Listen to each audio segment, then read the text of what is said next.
बहुत बहुत स्वागत है घटना चक्र में एक बार आपका फिर से।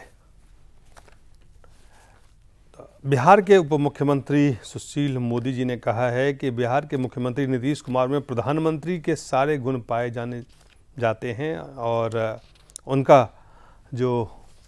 अहम भूमिका होगी आने वाले समय में। इसके बाद तमाम बिहार के नेता उस पर अपनी अपनी प्रतिक्रिया दे रहे हैं। सबसे पहले देखते हैं शहनवाज जी ने क्या कहा। बीजेपी के प्रवक्ता है।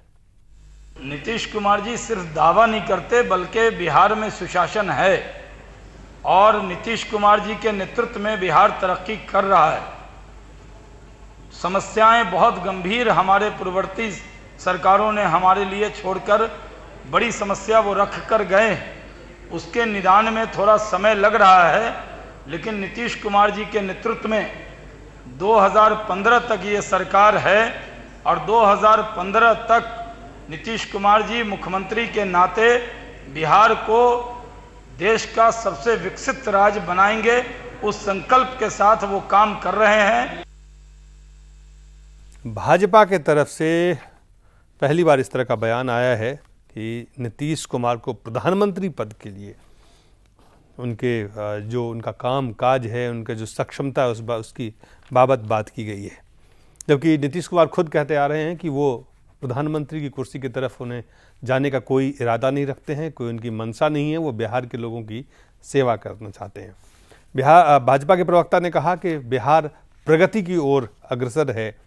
उपेंद्र कुशवाहा जी, आपने बिहार नवनिर्माण मंच बनाया। देखिए, भाजपा के प्रवक्ता ने जो कुछ भी कहा है उसी से स्पष्ट है कि उन्होंने सीधे कहा, शहनवाज साहब ने, कि 2015 तक उनको मुख्यमंत्री रहना है। तो इसलिए से बात स्पष्ट हो जाती है कि प्रधानमंत्री बनने की गुंजाइश बीजेपी के अनुसार उनकी नहीं है। साफ साफ उन्होंने कहा। बिल्कुल। तो इससे बात स्पष्ट हो जाती है। जहां तक बिहार प्रगति कर रहा है कि नहीं कर रहा है, तो निश्चित रूप से आज जब सरकार पहली बार नीतीश जी की बनी थी तो उनका जो पुराना 5 साल का शासनकाल था उसमें तो निश्चित रूप से कुछ अच्छे काम हुए, इसमें कोई दो राय नहीं है। लेकिन जब से दोबारा मुख्यमंत्री बने हैं तब से बिहार में कुछ भी ऐसा काम नहीं हो रहा है जिसको देखकर यह कहा जा सकता है कि बिहार प्रगति कर रहा है। कई मामलों में तो बिहार और पीछे गया है। अब जैसे मैं बताऊं आपको, वहाँ जो शिक्षा की स्थिति है, इतनी बुरी स्थिति है शिक्षा की। वहाँ नीतीश जी ने ऐसे शिक्षकों को बहाल किया है सरकारी विद्यालयों में जिनको आप ठीक से कहें तो एक आवेदन नहीं लिख सकते। कई ऐसे शिक्षक हैं जिनको 1 से 100 तक गिनती कहा जाए तो नहीं गिन पाएंगे। तो इस तरह की भयावह स्थिति है। और इस तरह के विद्यालय में गांव में रहने वाले जो गरीब लोग हैं, जो साधनहीन लोग हैं, उनके बच्चे पढ़ते हैं। तो फिर बिहार का भविष्य कहाँ जा रहा है मुख्यमंत्री जी के इस काम से? भ्रष्टाचार आज चरम पर है। सरकारी कार्यालय में जाइए तो एक काम बिना पैसा का नहीं हो रहा है। तो इस तरह के कई उदाहरण हो सकते हैं, उस पर लंबी चर्चा हो सकती है। लेकिन मेरे कहने का मतलब है कि आज एक तो आपने कहा शिक्षा के क्षेत्र में बिहार विकास नहीं कर रहा। आपने कहा शिक्षा, और कौन से क्षेत्र हैं जहां पर? हमने कहा भ्रष्टाचार, करप्शन है दूसरा, जो वहां पे आप कह रहे हैं कि जो बढ़ रहा है। तो ये दो मूल। लेकिन बिहार को की तुलना जब की जाती है आज के दिन में, तो वो देखता है कि 2 दशक पहले जो बिहार था और 2 दशक के बाद जो बिहार की स्थिति बनी है। 5 साल आप भी कह रहे हैं कि उन्होंने काम किया, दूसरे टर्म में आप कह रहे हैं कि कहीं ना कहीं वो उस तरह से काम नहीं कर पा रहे हैं।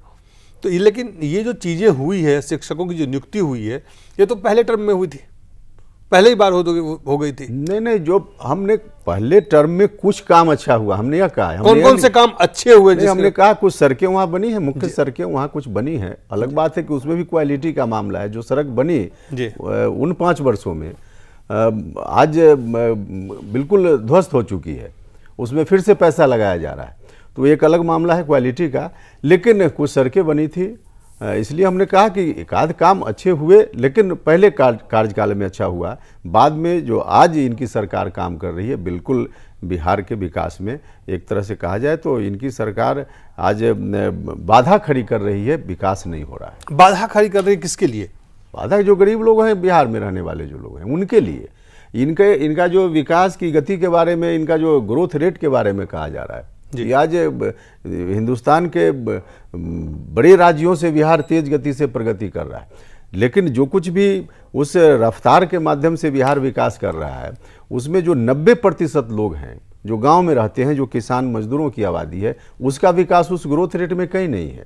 क्योंकि लगातार आप आंकड़ा देखिएगा तो 2004-05 से लगातार अभी तक बिहार में कृषि और संबद्ध क्षेत्रों का योगदान बिहार के ग्रोथ में, बिहार के विकास में लगातार घट रहा है।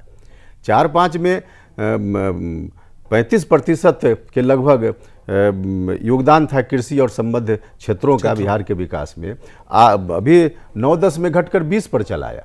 तो लगातार इसमें कमी हुई है। जो उत्पादन उस समय था पहले, 10 वर्ष पहले, उत्पादन आज की तारीख में उतना उत्पादन नहीं है कृषि का उत्पादन। हाँ, कृषि के उत्पादन की बात हम करें, देखिए बिहार एक कृषि प्रधान राज्य है और वहाँ 90% लोग खेती बाड़ी पर रहकर अपना जीवन यापन चलाते हैं। और जिस प्रदेश में इतनी बड़ी आबादी किसान की आबादी हो, खेती बाड़ी पर निर्भर करने वाली आबादी हो, वहाँ जब कृषि में ह्रास होगा तो कैसे कहा जा सकता है कि बिहार का विकास हो रहा है? नहीं, बिहार का विकास हो रहा है, बिहार पीछे जा रहा है, बिहार पीछे जा रहा है। अब देखिए, इन्होंने बहुत मौलिक प्रश्न उठा दिया है। ये हम लोग बार बार कह रहे हैं कि भैया बिहार दूसरे राज्य की नकल की बजाय जो हमारी एक स्वावलंबी खेती रही है बिहार में, हमारे किसान इतने परिश्रमी हैं कि वो कम खर्च में जीना और कम खर्च में अपनी खेती कर सकते हैं। केवल सरकार ये करे कि खेती को ताकत दे और खेती से जुड़े हुए ही उद्योग हमारे राज्य में विकसित किए।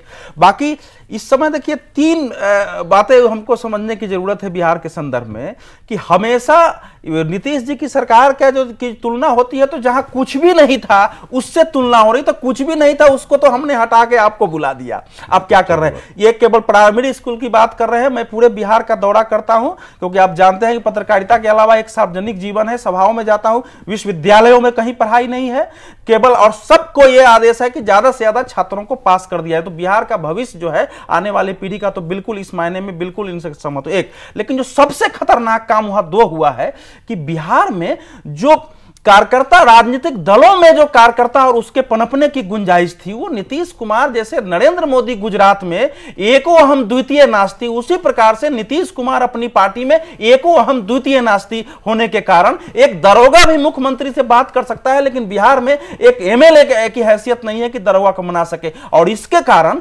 घूस इतना बढ़ गया है, इनकी बात से मैं, केवल भ्रष्टाचार है नहीं, घूस की बढ़ गई है। एक आवासीय प्रमाण पत्र, परसों एक सज्जन मिलने आए थे, बोले कि सर आप लोग बिहार पर क्या कर रहे हैं, एक आवासीय पर जब तक हमने 1000 रुपया नहीं दिया हमारा आवासीय प्रमाण पत्र नहीं। सारी चीजें हैं और ये बहुत चिंता का विषय है। लेकिन मैं उपेंद्र जी से कहूंगा कि फिर बिहार में अगर लालू और नीतीश का चयन करना होगा तो मेरे और आपके जैसा, हमारे जैसे व्यक्ति के पास भी कोई चारा नहीं होगा। नीतीश कुमार इस समय विकल्पहीनता की राजनीति के विकल्प हैं।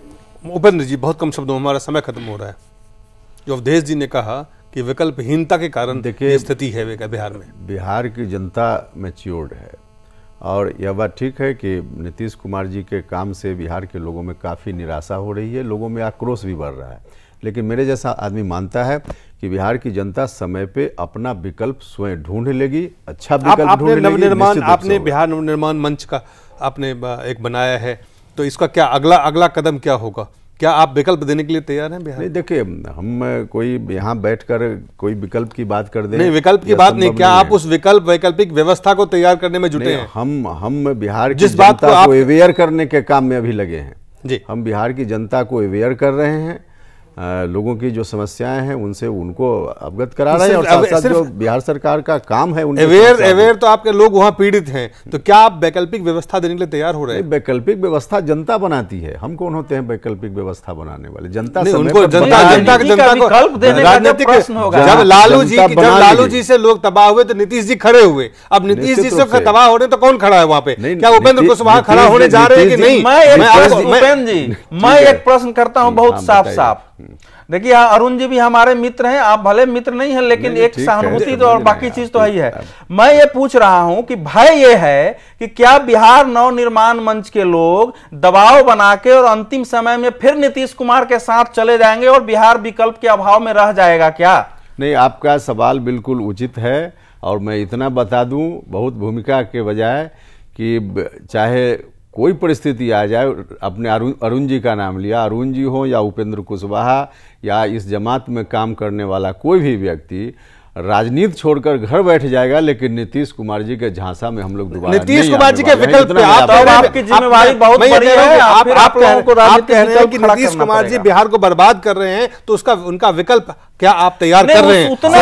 सहमत नहीं हूं, बता रहे हमने कहा कि बिहार की जनता परिपक्व है, कुछ चीज छोड़ दीजिए, बिहार को नेतृत्व चाहिए। आप बिहार की जनता तय कर, बिहार की जनता तो तय कर, आप पीड़ित है, आप कह रहे हैं वहां पे काम नहीं हो रहा है। मैं ये पूछ रहा हूं कि क्या आप विकल्प तैयार कर रहे हैं? देखिए, हम फिर वही जवाब देंगे, विकल्प कोई व्यक्ति तैयार नहीं करता है, जनता विकल्प तैयार करती है और समय पर जनता विकल्प निकालती है। बहुत बहुत धन्यवाद उपेंद्र कुशवाहा जी, बहुत बहुत धन्यवाद, अवधेश जी बहुत बहुत धन्यवाद, और आप सबका बहुत बहुत धन्यवाद।